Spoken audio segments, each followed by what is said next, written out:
Bang, terkait kasus abang di Medan nih yang kabarnya mendapatkan apa ya, abang menilai indikasi dari para hakim tidak terlihat fair nih. Gimana abang menanggapinya bang? Jadi tahun 2021 saya ajukanlah laporan polisi di Polda Sumatera Utara. Yang kita laporkan mengenai seorang perempuan telah memberikan keterangan palsu yang diatur dalam pasal 263 dan 266 KUH pidana. Namun sampai sekarang nggak jelas rimbanya. Waktu mula-mula saya laporkan itu sudah bagus. Waktu itu dirsersinya dipimpin oleh Kolonel Kombes Tatan Dirsan Atmaja. Ya, hati-hati Pak Jonggi, ini Medan. Nah, saya nggak ngerti maksudnya apa, Pak. Nggak ngerti saya kan. Ya pastilah. Pak Dirsersi itu kirim surat kepada Kejaksaan Tinggi Sumatera Utara. Dari penyelidikan sudah menjadi penyidikan. Bahkan sudah terpenuhi unsur-unsurnya untuk menentukan tersangkanya. Ya, namun ganti Dirserse, ganti pula permenan. Ya. Bahkan saya sudah berkali-kali menyampaikan kalau memang masih kurang, periksa ini orang-orangnya. Itu kembali kepada Pengadilan Negeri Binjai.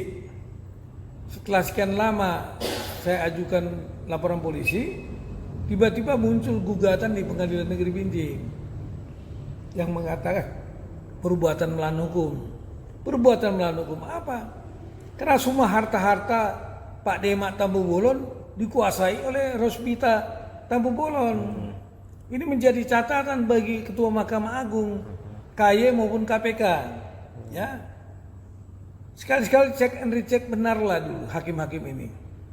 Waktu sidang di situ saya sudah minta berkali-kali. Ini kan sudah saya laporkan ke Polda. Nah, kalau bisa tes DNA lah. Apakah betul dia anak kandung? Tidak satu pun saudara kandung Pak Demak ini menyatakan dia itu anak kandung. Dia itu cuma anak pancingan dari bapaknya yang bernama Rubinus Tampu Bolon, Dinar Hilderia Burumar Baung. Sementara Pak Demak Tampu Bolon ini kan istrinya bernama Dinar Syahan, orangnya mandul. Bagaimana orang mandul bisa punya anak? Dan itu pengacaranya udah berbohong sama saya. Waktu pertemuan pertama di Hotel Cantika, dia bilang bahwa si Rospita ini anak angkat dari Pak Demak, sama kedudukannya dengan anak kandung. Nah, saya tanya kalau memang betul dia anak angkat, mana bukti surat pengangkatan anak dari pengadilan atau adopsi? Ada katanya. Ada, dia datang ke kantor saya ke Jakarta, mau kasih nampak, ternyata tidak ada. Yang ada hanya saya lihat sekedar lambang Pengadilan Negeri Binjai. Saya curiga, saya berangkat ke PN Binjai bersama dengan Joshua, anak kandung Demak. Kami dapatlah dari pengadilan itu, dia mengajukan warmarking kepada Ketua PN Binjai. Ditandatangani oleh Ketua PN Binjai. Di situ dia katakan dia anak kandung Pak Demak Tampu Bolon Dinar Syahan. Saya tanya semua keluarganya, ya, tidak ada yang bilang itu anak kandung. Itu anak orang Bamban, saya Bamban tinggal bapaknya. Nah, jadi kita udah capek menerangkan sama hakim, bahkan saksi yang dibawanya 3 orang tuh tidak kenal sama Pak Demak. Tidak pernah melihat Dinar hamil. Nah, tapi hakim 2 buang badan. Dia bilang apa? Tidak dapat diterima. Nah, inilah permainan hakim ini ngeri kita. Saya udah bisa baca. Begitu dibanding langsung diputus dia menang. Dasar hukumnya dia menang apa? Itu berbahaya. Saya yakin hakim-hakim itu terima uang itu. Terima suap, saya siap bersaksi lah. Gak mungkin lah orang yang bukan anak kandung direstui oleh Pengadilan Tinggi Sumatera Utara dia anak kandung. Ini kan bahaya. Akhirnya saya ajukanlah gugatan ke PT UN Medan. Karena apa? Supaya surat keterangan yang dikeluarkan oleh Lurah Binjai ya dibatalkan. Bahkan Pak Lurah yang mengeluarkan itu, Erdi Handika SH, sudah mengakui dia dibohongi oleh Rosvita dan minta dibatalkan. Semua saksi-saksi saya bawa, tak satu pun dipertimbangkan oleh Majelis Hakim Pengadilan Tata Usaha Negara Medan yang dipimpin oleh Saudara Purba. Ya, Saudara Purba ini saya lihat dia kalap memimpin persidangan itu. Yang saya duga mungkin dia terima sesuatu juga dia nih. Perlu diperiksa KY Mahkamah Agung, apalagi Ketua Mahkamah Agung dia bilang konsekuen akan memeriksa hakim-hakim nakal. Demikian juga KPK diperiksa lah itu. Nah, gimana tuh? Jangan terjadi seperti di Surabaya. Sekarang saya ngajukan banding. Bagaimana? Dia bilang ini bukan wewenang kami memeriksa kasus ini. Ini kan masuk ranah perdata, pengadilan perdata. Lah, karena adalah surat dari lurah ini, sehingga surat itu dipergunakan kemana-mana, termasuk kepada pengadilan. Ya itu kan harus dicabut. Tapi hakimnya kenapa? Kalau saya ditolak lebih enak saya ditolak gugatan saya. Biar saya tahu alasannya ditolak apa. Ini kalau dia menangkan saya mungkin dia takut kepada lawan saya sudah terima uang kali dia tuh. Biarlah diperiksa. Kapan lagi KPK periksa dia nih? Ya kan? Bagaimana dia bisa mereka melegalisir bukan anak kandung jadi anak kandung. Bahkan saya juga berkali-kali minta supaya dibongkar kuburan Dinar Syahan untuk tes DNA. Itu rambutnya diambil, periksa adakah DNA-nya di tubuh si Dinar. Saya terakhir sudah pernah meeting sama Beni Mamoto sebagai ketua Kompolnas. Dia sudah menyarankan supaya diperiksa tes DNA Rosvita dengan abang kakak kandungnya, demikian juga si Joshua dan adik-adik periksa tes DNA-nya. Tapi saya lihat Kompolnas ini kayaknya kurang berfungsi yang sekarang ini. Bagaimana dia membuat satu kesimpulan tanpa memanggil saya, tanpa menggelar kasus dengan saya, ini kan berbahaya ini. Cobalah Pak Presiden ditinjau lagi lah orang-orang yang duduk di Kompolnas itu. Kembali lagi tadi Bapak tanyakan bagaimana kinerja kepolisian. Ini tergantung Kapolrinya, ya.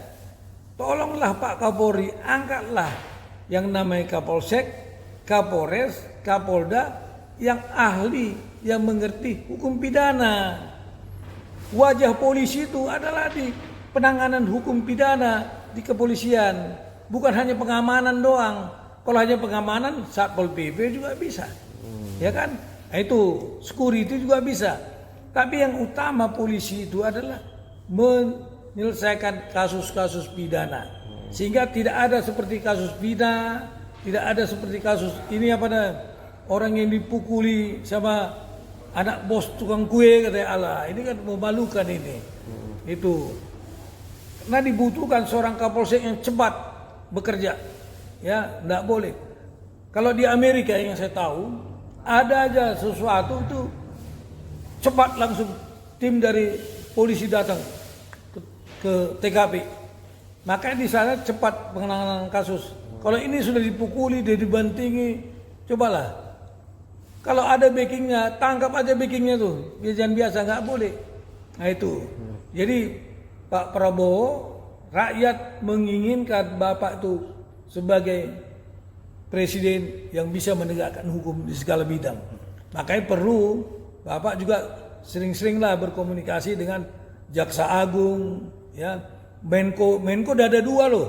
Nah, udah berapa? Tambah 3 menteri lagi. Menteri Hukum, Menteri HAM, Menteri Imigrasi, Pemasarakatan. Berarti di Menkumham aja dulunya 1, sekarang udah 5. Tambah Jaksa Agung, tambah KPK. Ini harusnya udah lebih mantap lagi negara ini, Pak Prabowo. Oke?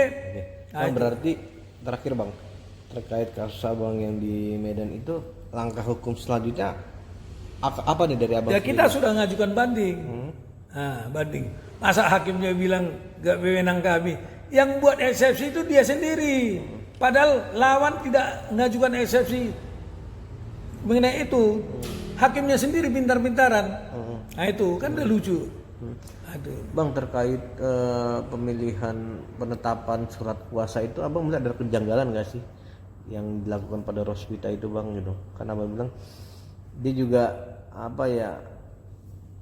data diri dia sebagai anak kandung juga bermasalah juga bang ya bang bilang. Justru dia ngajukan permohonan kepada ketua PN, dia anak kandung. Berdasarkan ada surat dari kelurahan ini. Makanya coba, itu kan gampang menelitinya itu. Panggil saudara kandungnya, BAP, tapi kan keinginan polisi mem-BAP kan tidak ada.